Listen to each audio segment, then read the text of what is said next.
Hello and welcome to Projector, and on this episode, Matthew McConaughey, Charlie Hunnam and Hugh Grant head up an all-star cast as Guy Ritchie returns to gangster movies in The Gentleman. Mickey Pearson, played by Matthew McConaughey, is a British-based drug lord who has built a lucrative marijuana business that he hopes to cash out with a deal to fellow cannabis kingpin Matthew Berger, played by Jeremy Strong. But soon Mickey finds himself having to deal with rival Chinese gangsters, including young upstart Dry Eye, played by Henry Golding, and one of his compounds being attacked, as well as newspaper editor Big Dave, played by Eddie Marzan, who sends private investigator Fletcher, played by Hugh Grant, to follow and disgrace Mickey. However, Fletcher sees an opportunity to blackmail Mickey's right-hand man Ray, played by Charlie Hunnam. Just as he was influenced by Quentin Tarantino, Guy Ritchie had a profound effect on the British gangster movie with his first two films, Lock, Stock and Two Smoking Barrels and Snatch, and ever since then, filmmakers in that genre have been trying to recapture that specific energy. There have been plenty of knockoffs and impersonators over the years. Ritchie's career has been very up and down, to say the least, and he actually made a gangster movie in over a decade, since 2008's Rock and Roller, which has largely been forgotten because it wasn't very good. Since then, Ritchie has mostly been playing in the big budget blockbuster arena with the Sherlock Holmes movies, the monumental misfire of King Arthur, and actually had the biggest hit of his career with Disney's Aladdin, which was mostly anonymous work for hire. If you thought that movie didn't have much of his personality, The Gentleman certainly compensates for it. This is Guy Ritchie going back to basics, or even regressing, and going back to the movies that made his name. Big ensemble crime pictures like this. This is Guy Ritchie at his most Guy Ritchie-esque. Like his other gangster movies, this has a very intricate plot, although some would argue that's simply just complicated. The Gentleman doesn't just have subplots, it machine guns about several different directions all at the same time. There's Chinese gangsters, there's Russian gangsters, there's a street gang that do rap numbers and commit crimes with Sony RX-0s strapped to their heads, there's a newspaper editor played by Eddie Marzan, there's an extended subplot where they have to rescue a friend's heroin-addicted daughter that has virtually nothing to do with the rest of the plot but takes up a large chunk of the second act. Make no mistake, The Gentleman is an extremely busy movie, and that often works in its favour because, if nothing else, it's seldom boring. It's always changing things up. You don't know why things are happening or what they're in relation to a lot of the time, but things are definitely happening. But after a certain point though, it does become very, very convoluted, especially because you've got so many different characters and so many different motivations, and often they disappear for long stretches of the narrative, and then you have to remember, oh, it was that person who did that person, and that, it gets a little bit to the point where you wish that Ritchie had maybe simplified things down a little bit, because it does feel like Ritchie had a whole host of ideas and just threw every single one of them into this script, regardless of whether or not it really all fits together. And as usual with Ritchie's frenetic style, it does start to become exhausting after a while, especially as you're constantly bombarded with information. And then, on top of all this, you've got this meta-framing device where Hugh Grant's Fletcher is relaying the events of the movie to Charlie Hunnam's Ray in an attempt to blackmail him. Now, these are actually some of the best scenes in the movie because Hunnam and Grant play off of each other very well. In fact, Grant steals so many of his scenes in this film. You can tell that he's relishing playing a slimy, self-serving snake with a very heavy Cockney accent. But despite this, you also get the sense that Ritchie is using Fletcher as an author avatar to a certain extent, because Fletcher fancies himself as a storyteller, as a filmmaker. He uses a lot of filmmaking language, like when he explains about the plot, he says, oh, I'm laying pipe, mate, I'm laying pipe, mate. There is a moment where, for no discernible reason, he talks about how this story is so cinematic it has to be shot wide on 35mm film, not digital. Yes, there's a film not digital reference in this movie of all places. It definitely feels like Ritchie is creeping into this character, and essentially essentially the movie is Ritchie spinning a yarn. He's essentially just having a bit of fun with it in the same way this character is. And Grant, in this role, definitely seems to be making a companion piece to his performance in Paddington 2 in terms of its meta nature and playing off certain lovey types in the filmmaking industry. And that's before the fourth wall entirely topples over by the time the ending rolls around. That was a real bizarre moment. But this framing device also serves to highlight some of the film's major weaknesses in that it's extremely expository. It's basically Grant sitting down with Hunnam going, here's this person, and here's this person, and here's this person.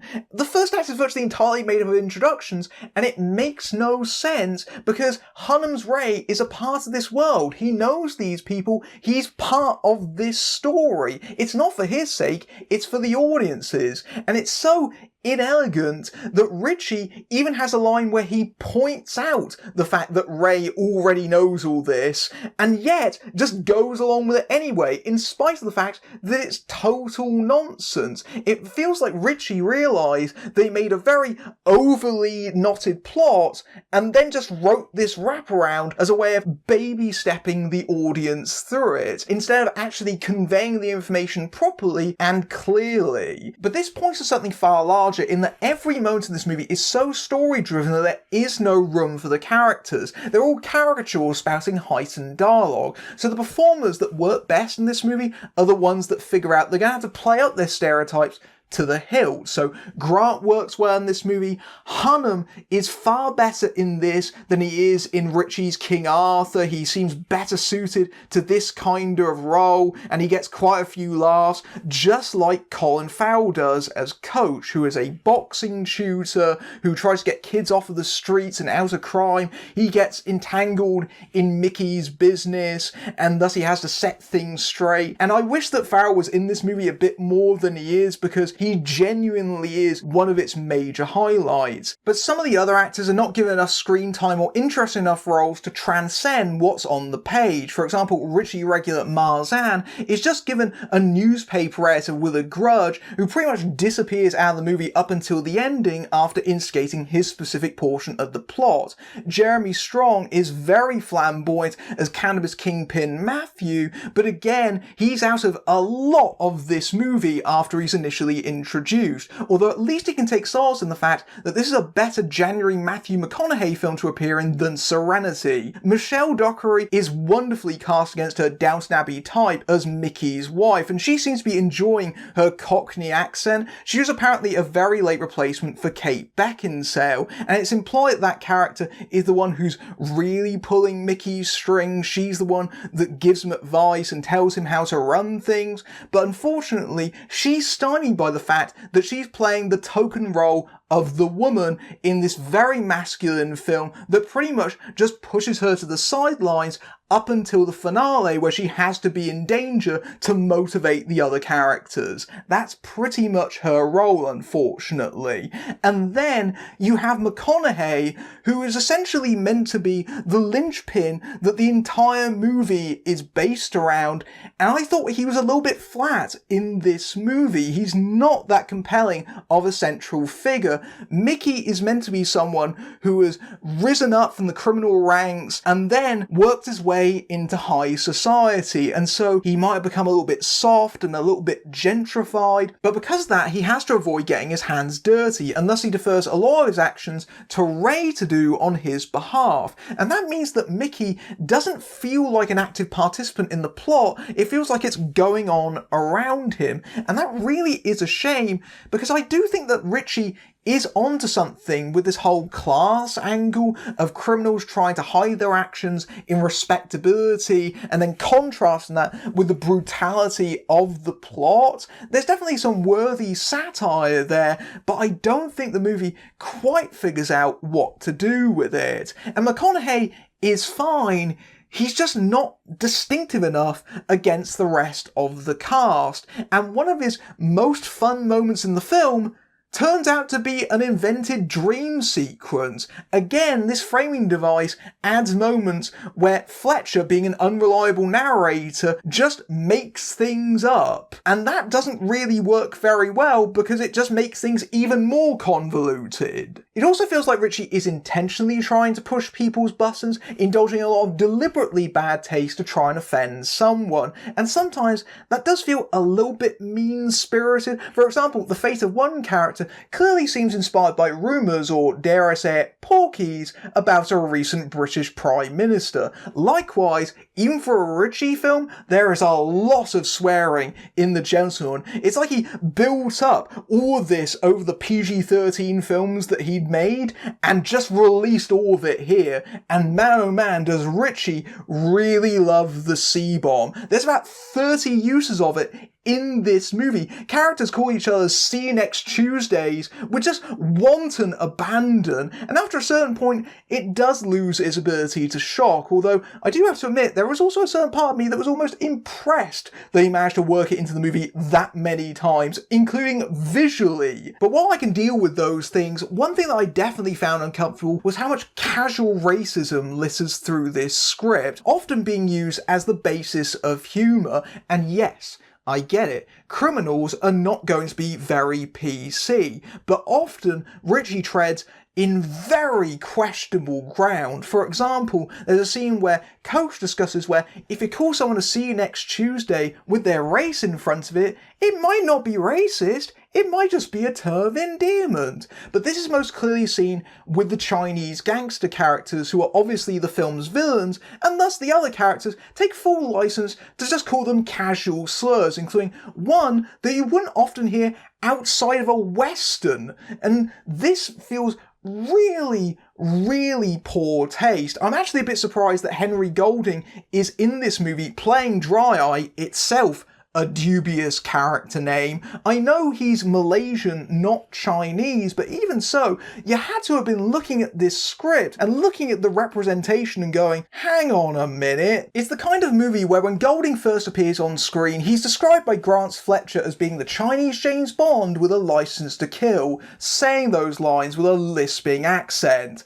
Oh yes, that really happens. Someone should have taken Guy Ritchie aside and told him, it's not 1970, it's 2020. What the hell are you playing at? One final note about those Chinese gangsters is the head of them seems really familiar. That's because it's another meta in-joke. You might recall in King Arthur Legends of the Sword, one of the weirdest elements of it was there was an anachronistic martial arts instructor named George, played by Tom Wu. Guess what? Wu is back in this movie playing Lord George, the head of the Chinese gangsters. As if it couldn't have possibly got more bizarre than it was already in that movie. If you like Guy Ritchie's previous gangster films, chances are you'll probably like parts of The Gentleman. Obviously it's not up there with Snatch or Lock, Stock, but it sure is better than Rock and Roller, and I will say that it's probably Ritchie's best film in a number of years. It's nowhere near as dreadful as King Arthur, and certainly has a lot more of his personality than the Aladdin remake, for better and for worse. If you're not a fan of these kind of movies, this definitely won't win you over. There's far too much plot, and I think the casual racism masquerading as humour is frankly unacceptable. I think that Ritchie is capable of better films than this, and this feels like a big step backwards in many ways, and it does feel very dated. It feels like we've moved past this kind of film in some way, and certainly The Gentleman doesn't update itself to present day. It feels like a movie that would have been made 20 years ago, and probably should have stayed there in some respects. The Gentleman is something of a return to form for Guy Ritchie in both senses of the phrase, going back to the gangster films that initially made his name with a lot of Ritchie's signature style. The film has far too much plot, with too many characters and subplots going against each other, that it becomes quite convoluted, especially when you add a meta framing device. That said, it still does entertain thanks to larger-than-life performances from Hunnam, Farrell, and especially Grant that elevates their roles above sketches, but McConaughey and others are less fortunate. There's a lot of witty dialogue here, but it does revel in its own bad taste. taste, including extensive use of the C-bomb, but less forgivable are racist jokes, especially in regards to the Chinese villains. The result is a flick that is busy and flashy, but also empty, with sensibilities that have barely evolved since Snatch or Lockstock. If you like this review, then you can style up over at my Patreon, where you can see my reviews early among other perks, including access to my Discord server. But until next time, I'm Matthew Buck, fading out.